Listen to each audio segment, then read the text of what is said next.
ਤੇ ਸਿੱਧਾ ਰੁਕ ਕਰਾਂਗੇ ਜਿੱਥੇ ਪ੍ਰਧਾਨ ਮੰਤਰੀ ਨਰਿੰਦਰ ਮੋਦੀ ਮਨ ਕੀ ਬਾਤ ਕਰਨਗੇ। ਅੱਜ ਮਨ ਕੀ ਬਾਤ ਦਾ 130ਵਾਂ ਐਪੀਸੋਡ ਪ੍ਰਸਾਰਿਤ ਹੋਵੇਗਾ।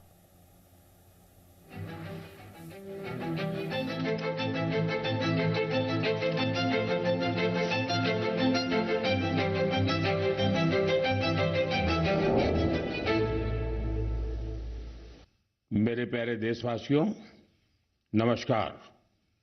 साल 2026 का यह पहला मन की बात है। कल 26 जनवरी को हम सभी गणतंत्र दिवस का पर्व मनाएंगे। इसी दिन हमारा संविधान लागू हुआ था। 26 जनवरी का ये दिन हमें अपने संविधान निर्माताओं को नमन करने का अवसर देता है। आज 25 जनवरी का दिन भी बहुत अहम है।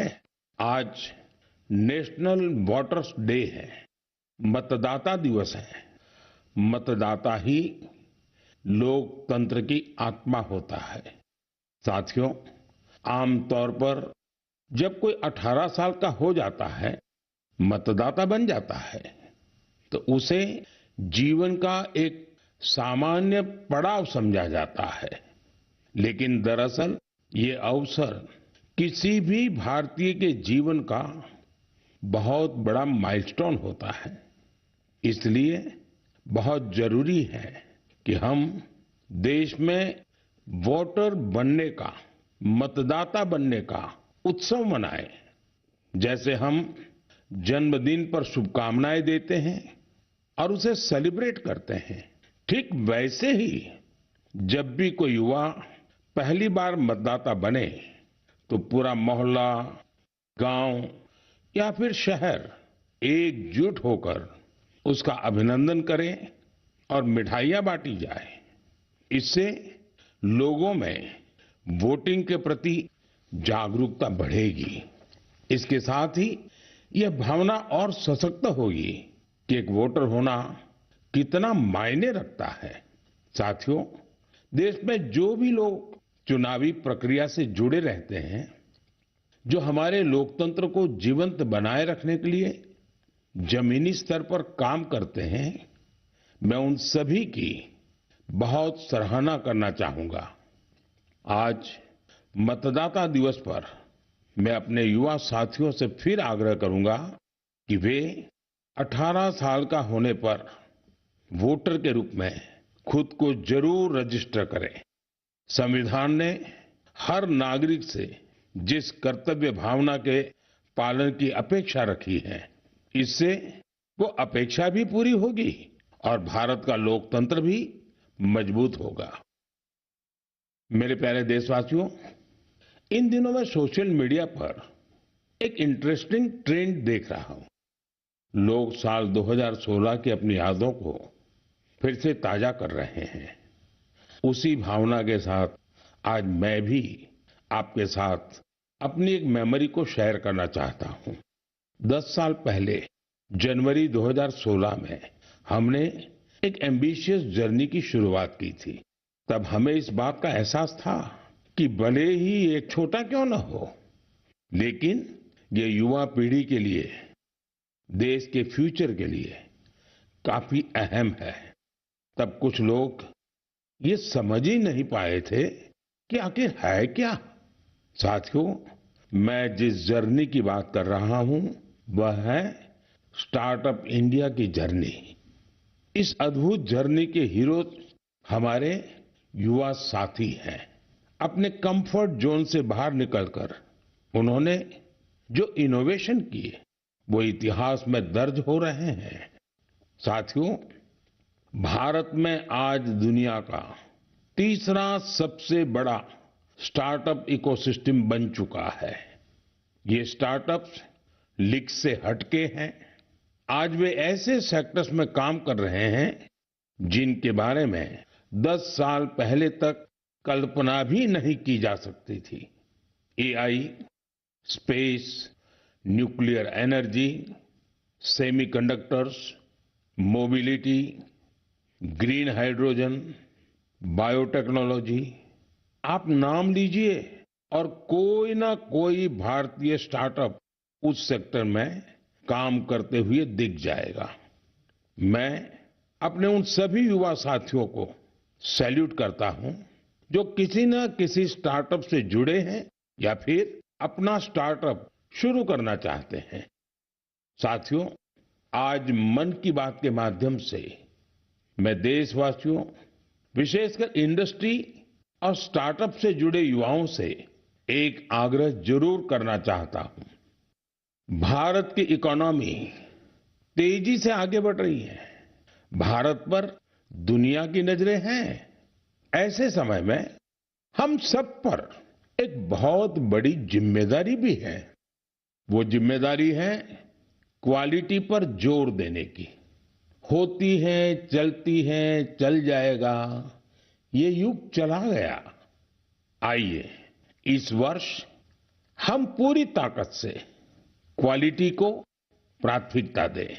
हम सबका एक ही मंत्र हो, क्वालिटी, क्वालिटी और सिर्फ क्वालिटी। कल से आज बेहतर क्वालिटी। हम जो भी मैन्युफैक्चर कर रहे हैं उसकी क्वालिटी को बेहतर बनाने का संकल्प लें। चाहे हमारे टेक्सटाइल हो, टेक्नोलॉजी हो या फिर electronics, even packaging, Indian product का मतलब ही बन जाए टॉप क्वालिटी। आइए एक्सीलेंस को हम अपना बेंचमार्क बनाएं। हम संकल्प लें, क्वालिटी में न कोई कमी होगी, न क्वालिटी से कोई समझौता होगा। और मैंने तो लाल किले से कहा था, जीरो डिफेक्ट, जीरो इफेक्ट। ऐसा करके ही हम विकसित भारत की यात्रा को तेजी से आगे ले जा पाएंगे। मेरे प्यारे देशवासियों, हमारे देश के लोग बहुत इनोवेटिव है। समस्याओं का समाधान ढूंढना हमारे देशवासियों के स्वभाव में है। कुछ लोग ये काम स्टार्टअप्स के जरिए करते हैं, तो कुछ लोग समाज की सामूहिक शक्ति से रास्ता निकालने का प्रयास करते हैं। ऐसा ही एक प्रयास उत्तर प्रदेश के आजमगढ़ में सामने आया है। यहां से होकर गुजरने वाली तमसा नदी को लोगों ने नया जीवन दिया है। तमसा केवल एक नदी नहीं, बल्कि हमारी सांस्कृतिक और आध्यात्मिक विरासत की सजीव धारा है।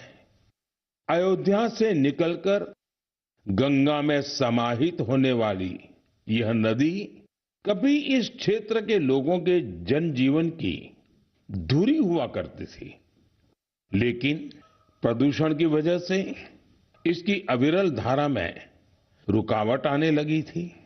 गाद, कूड़ा कचरा और गंदगी ने इस नदी के प्रवाह को रोक दिया था।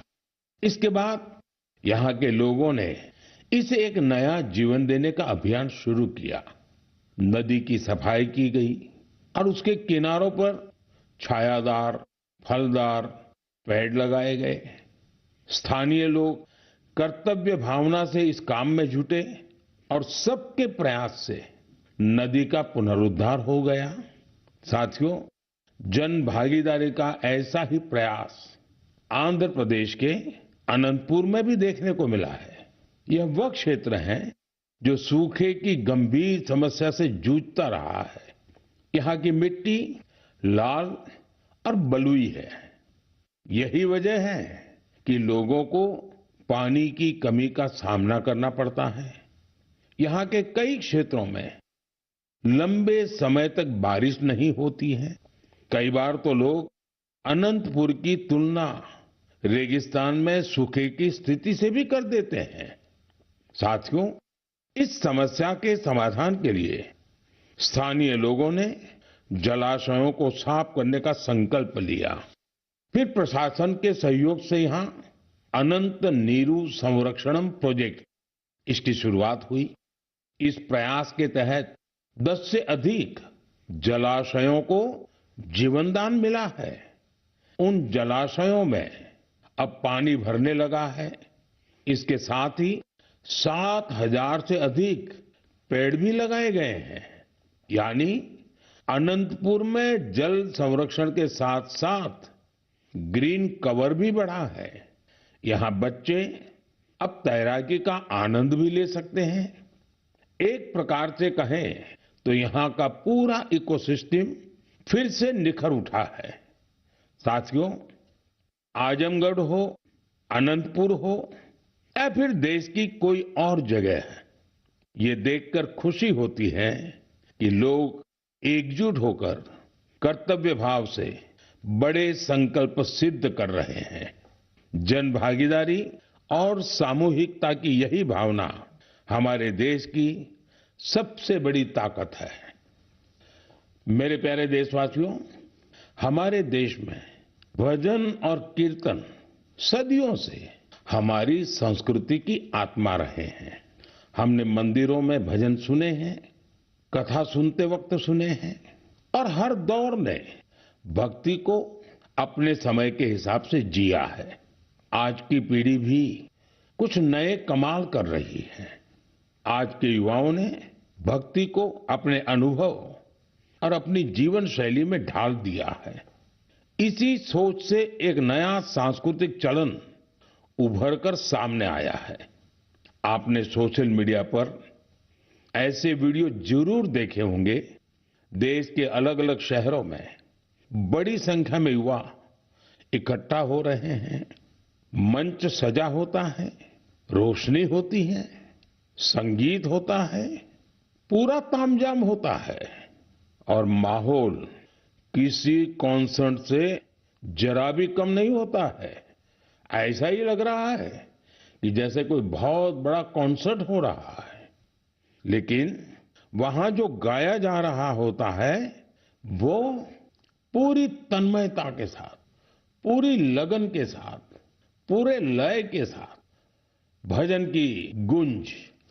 इस चलन को आज भजन क्लबिंग कहा जा रहा है और यह खास तौर पर जैन जी के बीच तेजी से लोकप्रिय हो रहा है। यह देखकर अच्छा लगता है कि इन आयोजनों में भजन की गरिमा और शुचिता का पूरा ध्यान रखा जाता है। भक्ति को हल्केपन में नहीं लिया जाता।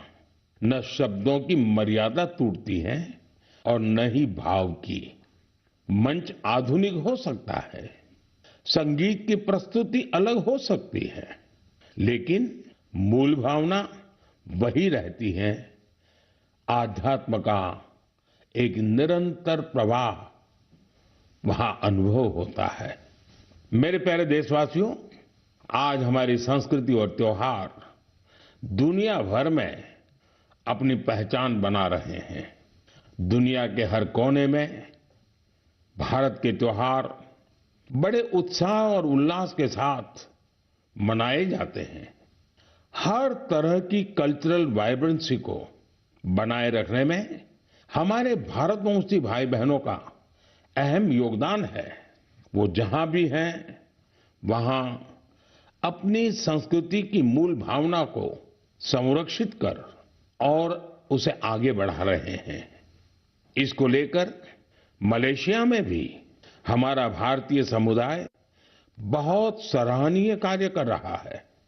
आपको यह जानकर सुखद आश्चर्य होगा कि मलेशिया में 500 से ज्यादा तमिल स्कूल है। इनमें तमिल भाषा की पढ़ाई के साथ ही अन्य विषयों को भी तमिल में पढ़ाया जाता है। इसके अलावा यहाँ तेलुगु और पंजाबी सहित अन्य भारतीय भाषाओं पर भी बहुत फोकस रहता है। साथियों, भारत और मलेशिया के बीच ऐतिहासिक और सांस्कृतिक संबंधों को मजबूत करने में एक सोसाइटी की बड़ी भूमिका है। इसका नाम है मलेशिया इंडिया हेरिटेज सोसाइटी। अलग अलग कार्यक्रमों के साथ ही यह संस्था एक हेरिटेज वॉक का भी आयोजन करती है। इसमें दोनों देशों को आपस में जोड़ने वाले सांस्कृतिक स्थलों को कवर किया जाता है। पिछले महीने मलेशिया में लाल पाड़ साड़ी आइकॉनिक वॉक इसका आयोजन किया गया। इस साड़ी का बंगाल की हमारी संस्कृति से विशेष नाता रहा है। इस कार्यक्रम में सबसे अधिक संख्या में इस साड़ी को पहनने का रिकॉर्ड बना, जिसे मलेशियन बुक ऑफ रिकॉर्ड्स में दर्ज किया गया। इस मौके पर ओडिसी डांस और बाउल म्यूजिक ने तो लोगों का दिल जीत लिया।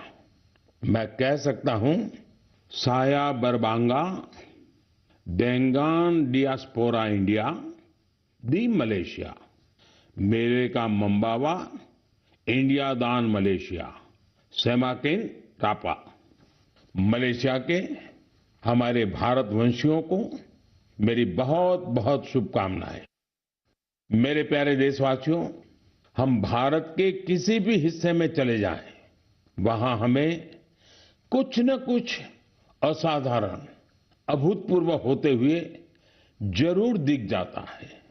कई बार मीडिया की चकाचौंध में ये बातें जगह नहीं बना पाती, लेकिन इनसे पता चलता है कि हमारे समाज की असली शक्ति क्या है। इनसे हमारे उन वैल्यू सिस्टम्स की भी झलक मिलती है जिनमें एकजुटता की भावना सर्वोपरि है। गुजरात में बेचरा जी के चंदन की गांव की परंपरा अपने आप में अनूठी है।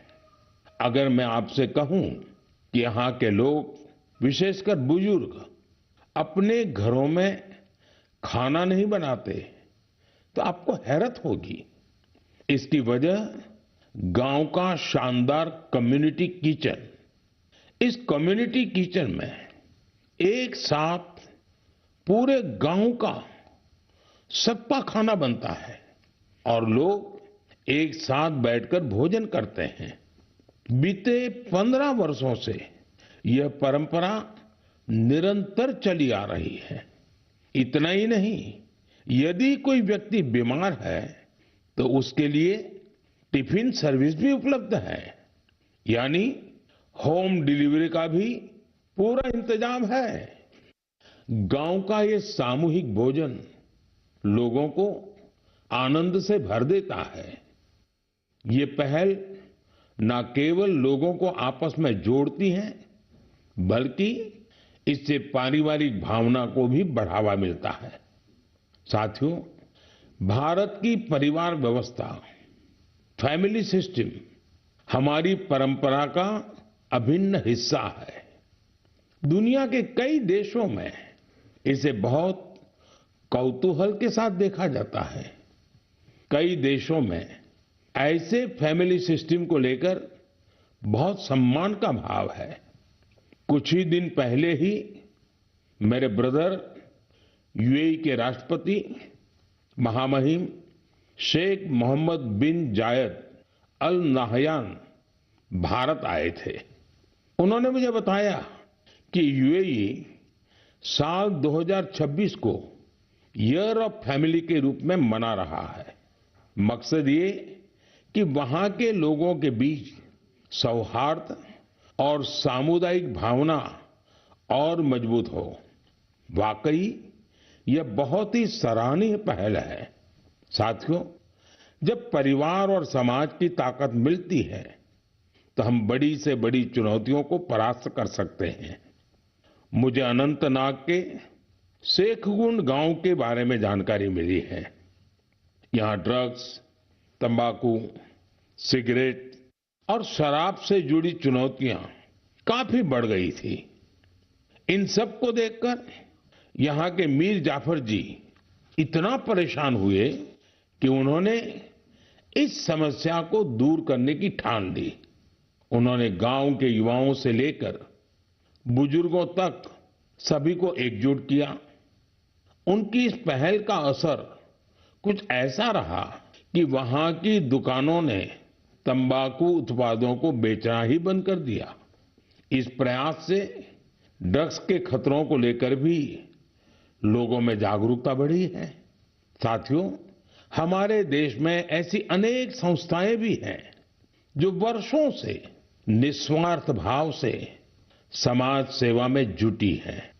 जैसे एक संस्था है पश्चिम बंगाल के पूर्व मेदिनीपुर के फरीदपुर में, इसका नाम है विवेकानंद लोक शिक्षा निकेतन। ये संस्था पिछले 4 दशक से बच्चों और बुजुर्गों की देखभाल में जुटी है। गुरुकुल पद्धति की शिक्षा और टीचर्स की ट्रेनिंग के साथ ही ये संस्था समाज कल्याण के कई नेक कार्यों में जुटी है।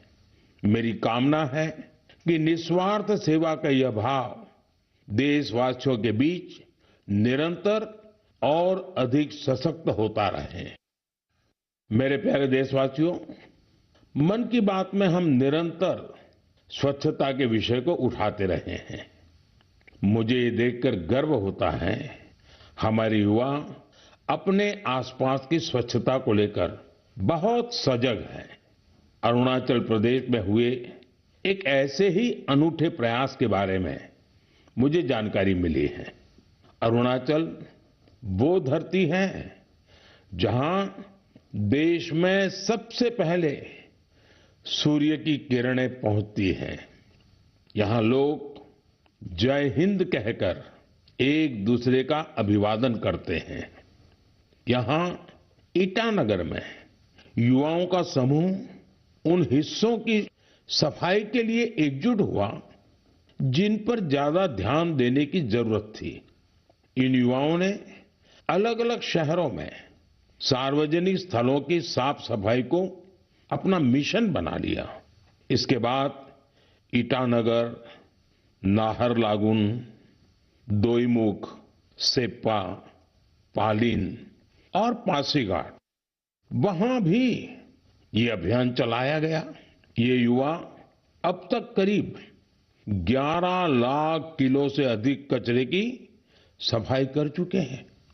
सोचिए दोस्तों, नौजवानों ने मिलकर के 11 लाख किलो कूड़ा कचरा हटाया।